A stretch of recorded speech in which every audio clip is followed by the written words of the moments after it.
ایک بھائی نے فرمایا کہ کیا کوئی دکاندار گاہک کو منع کر سکتا ہے کہ نسوار اور سگریٹ نہ لو، اس سے صحت خراب ہوتی ہے؟ تو بھائی پہلی بات یہ کہ وہ دکاندار بیچ ہی کیوں رہا ہے؟ جب پتہ ہے کہ اس سے صحت خراب ہوتی ہے تو نہ رکھو نا اپنی دکان کے اوپر۔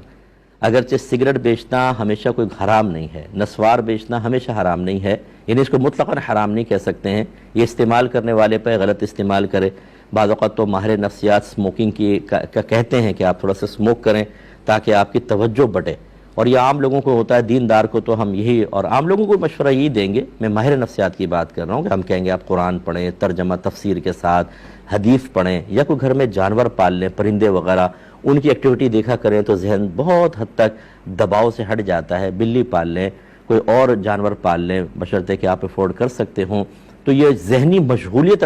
اصل میں چاہیے ہوتی ہے، کہ وہ ایک چیز جو ہمیں ڈپریسڈ کر رہی ہے، ذہنی دباؤ کا سبب بن رہی ہے، جب کوئی اور مصروفیت نہیں ہوتی تو بار بار وہ آ کر ذہن پہ دباؤ ڈالتی ہے، اور اس سے پھر ہماری صحت خراب ہوتی ہے، یا دماغی امراض میں اضافہ ہوتا ہے۔ تو یوں، اور نسوار کو تو بہرحال کوئی ڈاکٹر نہیں کہے گا، تو بہتر ہے کہ یہ چیزیں رکھیں ہی نہیں اپنی دکان پر، اور اگر رکھتے ہیں کسی مجبوری کی بنا پر کہ گاہک آتا ہے، ایک سگریٹ مانگتا ہے اور 4 چیزیں اور لے جاتا ہے،